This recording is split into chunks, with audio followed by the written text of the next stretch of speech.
Assalamualaikum warahmatullahi wabarakatuh. Nama saya Tanria Haba, saya dari kelas A7 R2 Universitas Islam Nahdlatul Ulama Jepara.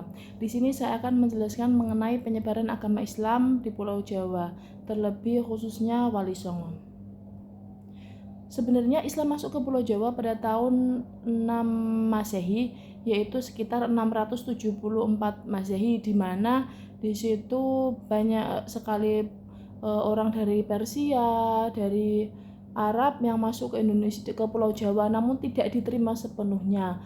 Kemudian abad ke-15 dan ke-16 muncul banyak beberapa mubalik dari negara lain datang ke Indonesia. Nah, itulah mulai dari asal Wali Songo. Jadi Wali Songo itu muncul pada abad ke-15 dan ke-16. Yang pertama adalah seperti kita lihat gambar di sini adalah Maulana Malik Ibrahim atau bisa dikatakan sebagai Sunan Gresik. Maulana Malik Ibrahim adalah keturunan Nabi Muhammad dan bukan orang Indonesia. Jadi beliau adalah Sunan Gresik yang mana melakukan perdagangan ke Pulau Jawa dengan maksud untuk berdakwah.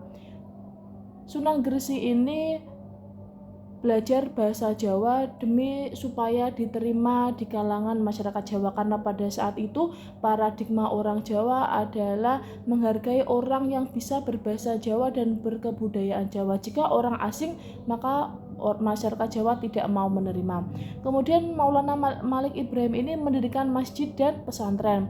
Kemudian mengajarkan Islam secara bertahap, tidak secara mendadak. Jadi mengajarkannya berdakwah Islam secara pelan-pelan melalui perdagangan yang kemudian orang-orang akan tertarik untuk masuk Islam. Kemudian santun dan dermawan, suka bersedekah.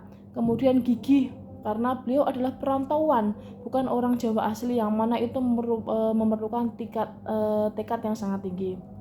Kemudian bisa dilihat ini adalah gambar Sunan Ampel atau Raden Rahmat.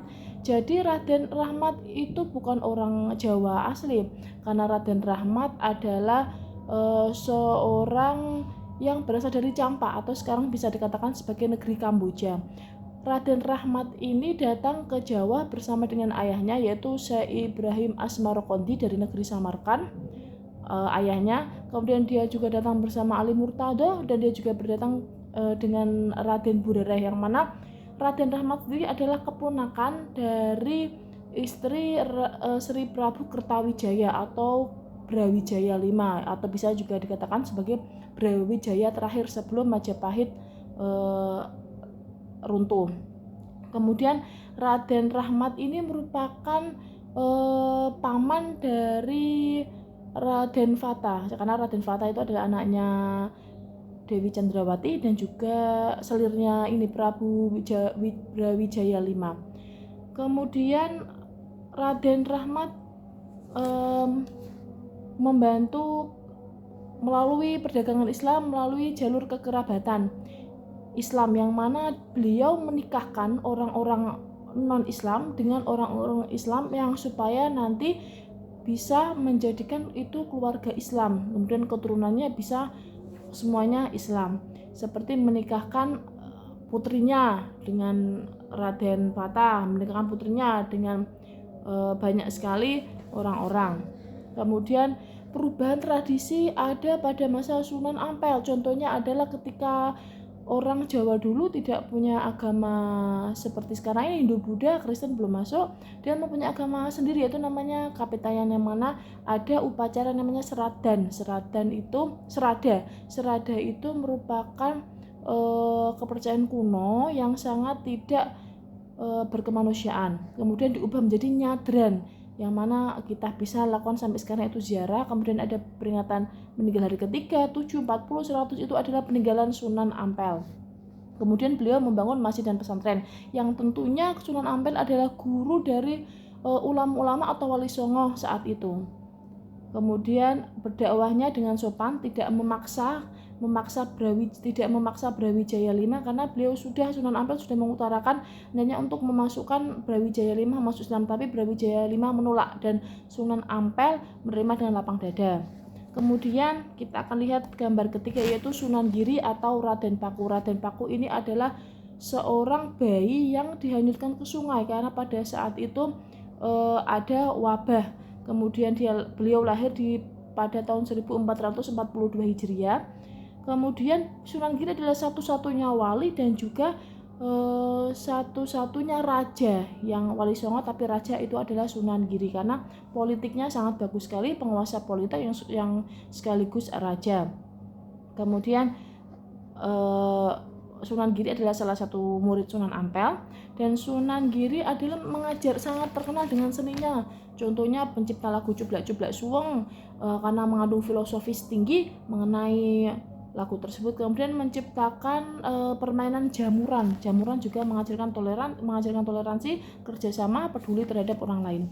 Kemudian kita akan selanjutnya, yaitu terakhir kita hanya membahas beberapa sunan karena memang waktunya supaya cepat. Ini ada sunan terakhir yang kita bahas adalah Sunan Kudus yang terkenal dengan Menara Kudusnya. Jadi Sunan Kudus adalah anak seorang Sunan Ngandung, yaitu ada di daerah Kudus. Sunan Kudus bernama asli Ja'far Shodiq yang sangat mengajarkan toleransi beragama. Jadi orang bisa dilihat arsitektur ini, Masjid Menara Kudus sangatlah bercorakkan Hindu. Jadi orang Kudus itu sangat mempercayai dan beragama Hindu. Jadi mereka memuliakan sapi. Kemudian cara dakwah Sunan Kudus Ja'far Shodiq sangat unik. Beliau tidak memperbolehkan umat muslim untuk menyembelih sapi. Makanya kalau kita sekarang main ke Kudus tidak ada yang namanya soto sapi, sate sapi, tidak ada. Adanya soto kerbau, soto ayam, karena untuk menghormati. Nah, cara itulah yang sangat menarik membuat orang-orang ingin masuk Islam dan terbukti berhasil. Sunan Kudus, bahkan sekarang Kudus dikenal dengan kota yang sangat agamis sampai sekarang. Kemudian salah satu peninggalan Sunan Kudus yang masih sampai kita rasakan sekarang adalah tempat wudhu atau padasan. Jadi padasan ini, tempat wudhu, adalah ciptaan atau bentukan dari Sunan Kudus. Jadi inilah warisan Sunan Kudus. Demikian penjelasan mengenai beberapa materi mengenai beberapa sunan wali songo yang dapat kita pelajari. Sekian, terima kasih. Wassalamualaikum warahmatullahi wabarakatuh.